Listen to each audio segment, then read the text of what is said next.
I've been a nurse for about 4 years, and I promise you, every day feels like another test. Today, I came home, I sat in my car, and I cried. And I wasn't gonna cry at first, but my boyfriend came on the phone and he was asking me how the day was. And I could just feel the pain radiating in my legs. It's not even pain, it was just tender, more so kind of like pressure, right? My legs are not swollen or anything, but it's just from you walking a lot or from me walking a lot at work. I could just feel the pulsating sensation, I guess, for lack of better words. And I just started crying. He asked me how work was, and I'm like, I don't know. Like, I just feel so emotional right now. Like, I don't want to do this anymore. Like, I don't. And I hate it so much whenever I see some people come on social media and they're just fronting like this, like you could just pick up a shift and it's gonna make all the pain go away. Baby, no, it's not. No, it's not. When I got this job that I'm at right now, these people used to be like, oh, Monique, you love money. No, baby, I love stability. But at some point, I started to ask myself, is this really worth it? Yeah, I was making a lot of money, but honestly, I was unhappy. And it feels so liberating to say that. I feel like I'm getting emotional. It feels so liberating to say that because I feel like as a young woman, I think I got to a point where I was caught up in like trying to pay my bills and everything. And don't get me wrong, I'm still trying to do that right now. But on the flip side, I just feel like we got to make some sacrifices. We got to shift. I also feel like I got comfortable. I feel like God wanted me to shift. I've been feeling like this for a minute now. Finally put my PRN request in for for me to be transitioned to PRN versus full time because it's just a lot of bullshit. Like, I don't know if y'all know what silent quitting is. That's basically what I've been doing these past couple of months. Ask me the last time I've been to a staff meeting, a charge nurse meeting. Make it make sense. I'm good. Keep it. I'm good. We voice our concerns. One thing get fixed. The other thing is still right there. And for some reason, the one thing that you need fixed the most is the one thing that don't get fixed. But the one that's a lesser of an issue is the thing that gets fixed. And then you're sitting there wondering, like, okay. I guess it's just a FU. I guess it's just a slap in the face. Later on down the line, if I end up not being at this particular place anymore, I'll go a little bit more in depth about what's going on. But silent quitting is a thing. I started school last January, and subconsciously I've started doing that. Because I just started to feel like I wasn't a priority. Honestly, in school I had to do a research about I think it was a research paper. The research paper was basically about how taking care of your staff will reflect in the patient care that is being given out and also in your numbers and all of that. God know, I think a lot of these hospitals, these facilities in the West, in the East, need to take a page out of California's book because it's not making no sense whatsoever. Like, I'm 27 with gray hairs, yo. 27 with gray hairs. Like, what? Before, it was crazy. Before I started fully into nursing, I had no gray hairs. I was good. Switched to night shift. That's when the shit started. For what? For what? For the disrespect? And it's one thing if you get disrespected by the patient, because some of these patients are ruthless. Families, even worse. But you gotta get it from the management too. And you gotta see how toxic these people are. And they really don't give a shit about you. They just want the numbers. Like, they'll just admit some patients sometimes on some egregious ass diagnosis. Like, there are genuinely people out here that need a bed. but they'll admit somebody for an earache. For what? Make it make sense. For what? And then you give us a pizza party to show your appreciation for the scores and the numbers and everything that we've been so kind enough to help you get. But on the flip side, it's still, oh yeah, we're not gonna do a pay raise or anything. Huh?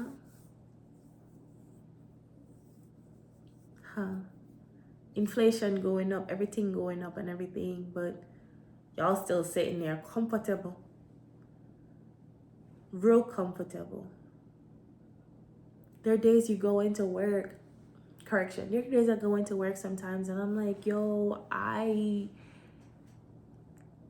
if it was in me to crash out, I probably would, because what is this? The assignments be some shit. My coworkers, God bless them. Amazing people. But everything else that you gotta deal with, I really genuinely feel like I'm burning myself out every freaking day. Like, I think of nursing right now as a toxic relationship, as a gaslighting relationship. Every day you get up and you're like, yo, maybe it's not gonna be as bad today. You know, maybe it was just me. I was just like a little bit hormonal or something like that. And then you go into work and it's the same shit. So what do you say to yourself then? Like, come on now. Like, at some point you gotta take the bait. You gotta take the bait. It's kind of like the saying, fool me once, shame on you. Fool me twice. Come on now. And low-key, I feel like I got that saying wrong, but you know what I'm trying to say. Like, I don't want to deter anybody from becoming a nurse, but just know that the glamorized life is not all that is cracked up to be. If you're going to be at the bedside, if you're going to be just in a medical setting, make sure you have at least a 1-year plan. I'm not even gonna sit here and be like, oh, have a 5-year plan. Baby, that don't mean nothing. Have a 1-year plan. Because at the end of the day, you're probably gonna thank yourself. 9 months into being a new grad nurse, I was like, yo, I don't wanna do this anymore. I left and I became a travel nurse at 9 months. And of course, it was in the height of COVID. So maybe that was another reason why I was even granted that opportunity. But on the flip side, I had to go. It was either that or just sit there, burn myself out. Like, I was on CV step down at the same time, at that time. And I'm getting 5 patients. Any CV step down nurse out there know that you got to ambulate these patients. You got to get them up in the crack of dawn, which is no problem. But it's a problem if I have 5 patients and the expectations are going up and up and up for me, but I'm not getting the assistance. Now that's where we have a problem. That's where I'm going to start being selfish and looking out for myself. And then I'm going to have to be like, peace, I'm out. Because we're not going to be doing this at all. That first place that I worked at, I vowed to myself, I would never let another hospital play in my face. And here I am doing the same thing again. Baby, we got to go. We're too comfortable. And I'm not saying this only in relation to nursing, but just in life as well. If you feel like, say, yo, you're getting too comfortable, then you got to get up and go. And again, just like a toxic relationship, you don't feel like leaving. Okay, God is going to make it so that you're uncomfortable and you got to leave. And I really feel like that's what happened to me. I was too comfortable. I'm happy with everybody that I work with and everything. And now God is like, yeah, baby, go. I'm like, but I'm not ready yet. Like, I don't know if there's something better out there for me. Mind you, I have a whole business. And it's not like, say, yo, I don't know that if I was supposed to dedicate the time that I'm dedicating to somebody else's shit, that my business would grow. I know that. But it's still just fair. Like, I hate admitting this, but you just have to come to certain realizations sometimes, like, yo, I don't do certain things because, one, I'm scared of success. I don't do certain things because I don't want to fail. But at the end of the day, if you don't fail, you're not going to learn. So you might as well fail so you can learn quicker and just go on. Like, come on now. Like, looking back, low-key, if I had an option, I don't know, maybe I would have stuck with my pre-med journey, and then I probably would have been done at this point, but then I would have been stuck with all them loans. So just reflecting on all the knowledge that I have right now, just about life and like investments and all of that stuff, I would have pushed myself into becoming like either a realtor or a real estate investor, because I was young. I was debt free. Like, I was still living at home and everything. Now I'm 27. I got shit to worry about. But on the flip side, like, knowing, if I knew then what I know now, baby, this would be a whole different lifestyle. This would be a whole different video. But I know that certain people got to go through things sometimes to learn certain things. I wasn't born into money, okay? I did okay, but I wasn't born into money or money like that, okay? That being said, I feel like if I was born into it, maybe I wouldn't have had so much of a gratitude for it as I do now. And I'm okay with that. I'm not gonna lie, there are some days that are harder than others, but I'm okay with that, because I know that when I get to the point that I'm supposed to be at, I'm gonna be like, okay, I see why I had to go through what I did to get here. Like, now I see, like, it's worth it. It was worth it. Maybe later down the line, I'll be on some freaking talk show talking about my process of becoming a nurse, the journey, the emotions that I felt throughout this whole process. Like, I gave myself 5 years to leave bedside. 5 years is up next year. So, baby, I need to figure it out and figure it out fast. Like, whatever is going to be, it needs to happen. I have until today. Today is November. What day is today? Today is November 15th. So I have until November 15th of next year to figure my ish out. Because by next year, I should have already graduated. I should have already, been starting my process as a nurse practitioner, or just be going further into business, whatever it is. I don't know at this point. I feel like, low-key, I'm living life on the edge, because a lot of the things that I envisioned for myself, I'm realizing that, yes, I like them, but long-term, I don't see myself doing that. I was a straight A student in high school. I was a straight A student in college. Like, I was the one that was pulling in the A's, like getting hundreds on organic chemistry on organic chemistry tests. Like, I was that type of person. Like, I went to a STEM high school. Argue me down. I thought I was gonna be a doctor, but now that I'm in this position and I'm constantly around different personalities, constantly around different doctors, I see how toxic this shit is. Like, a lot of them just get very self-absorbed and everything.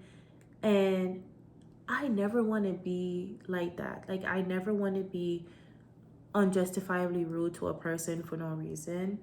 I never want to be the person that just is so out of touch with reality that I don't see other people's struggles or understand other people's struggles. And I do feel like for some people that I encounter, it kind of comes off like that. I don't know. We're just gonna see. That's it. We're just gonna see. I don't know. If you want to pursue nursing, please go ahead and do that. But just know that it's not a bed of roses like how you see it sometimes on social media. Because God knows, like, you will have days where you just go home and you're like, yo, what the freak was that? You will literally have days like that. Like, there is one particular right now that I work with. She's probably like 4 or so years younger than me. And I do her lashes, but to be honest, I was a part of her life before I even started doing her lashes, and I kind of see myself as a mentor for her. Or in some ways, I kind of see myself in her because of how she is and her approach to certain things. And I try to advise her as such. Because to be honest, my new grad experience was not the best. And these are advice that I wish I was able to receive when I was in her position. So I kind of like try to take her under my wing and everything. And I told her, I was like, baby, have a 1-year plan, because this place is not for us. This place is definitely not for us. Figure your shit out. Even if you think, oh, maybe I want to do CRNA or something, if you do, keep your mouth shut. And that'll be a discussion for another day. But if you watch this video, you know exactly why I'm saying that. If you want to be a CRNA, if you're Spanish, Black, anything other than, keep your mouth shut.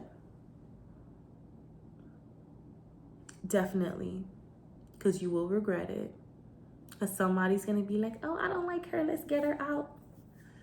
And you're sitting there thinking, but yeah, just shut up. And that's another thing too, because lately I've been getting that just shut up, that same phrase, just shut up, or shut up and do it. I've been getting that same phrase in my head. I don't know what's popping up in my head. Maybe it's God trying to talk to me. But every minute it's like, yo, shut up and do it, or you talk too much. Those three statements is just shut up and do it, or you talk too much. Moving in silence is a thing. So if you trying to figure out a way to transition from bedside, keep your mouth shut, because you don't want nobody to like jump on you and just talk you out of it. Because who knows?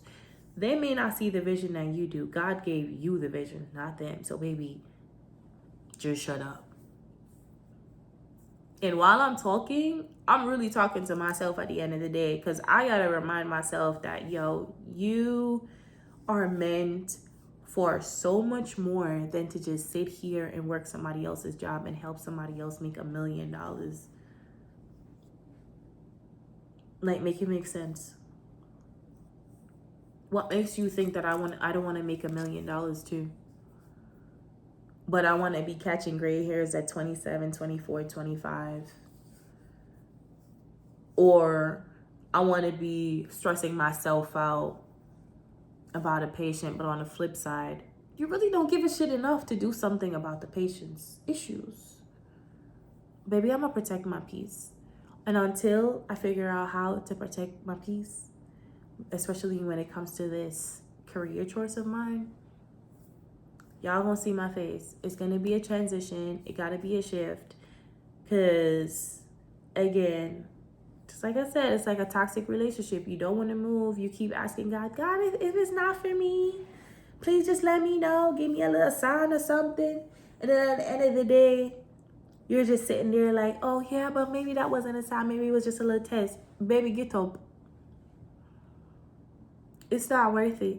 It's really not. And I'm saying all of this and I'm getting so emotional because I'm like, yo, like,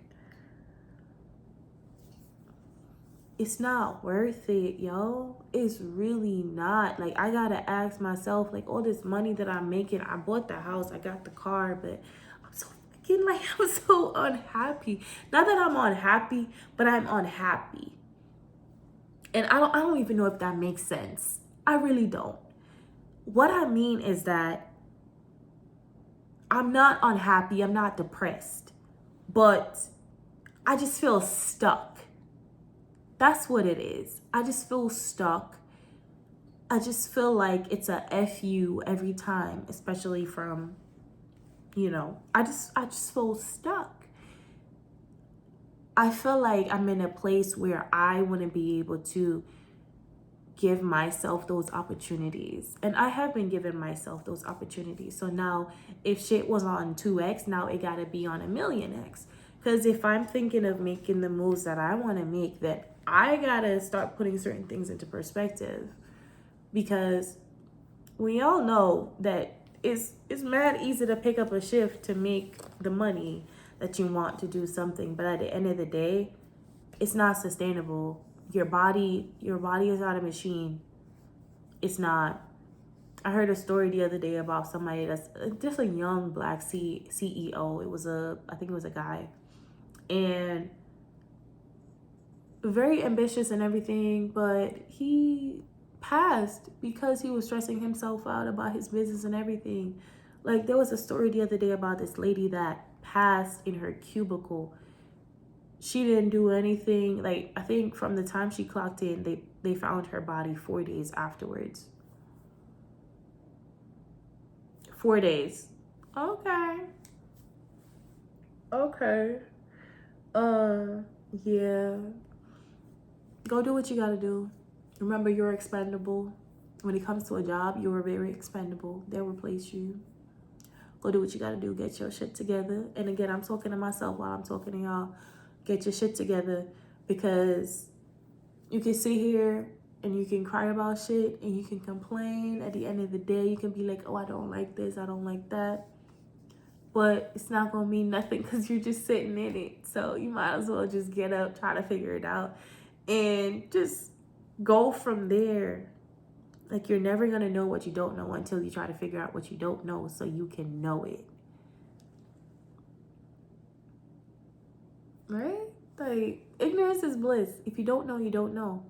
But then there are people that profit off of you not knowing shit. So just do the work. That's it. You're gonna thank yourself at the end of the day. Again, it's not worth it to cry about how someone does their own shit, how somebody else runs their own business, even though you're a part of that organization. But at the end of the day, it's still your life, it's your livelihood. So if you want better, then do better. If you want more, do more. If you want out of that dictatorship type of relationship, okay, get that other skill. Like, do something that's gonna make people pay you for it, and just keep it pushing. Literally, just keep it pushing. But that's it. I think I've gone on a rant enough. As emotional as I was feeling earlier, and again, I was crying. I don't know if y'all can see, like, these lashes are stuck together. I need to get them done, but yeah, you're more than a job. Remember that. You have your patients to take care of, but at the end of the day, you're just a little fraction, a little pawn in that whole situation. Like, they really don't give a shit about you, because something happened, they can just flick you like a bug and just get somebody else in it. They don't give a shit. So get your shit together. That's it.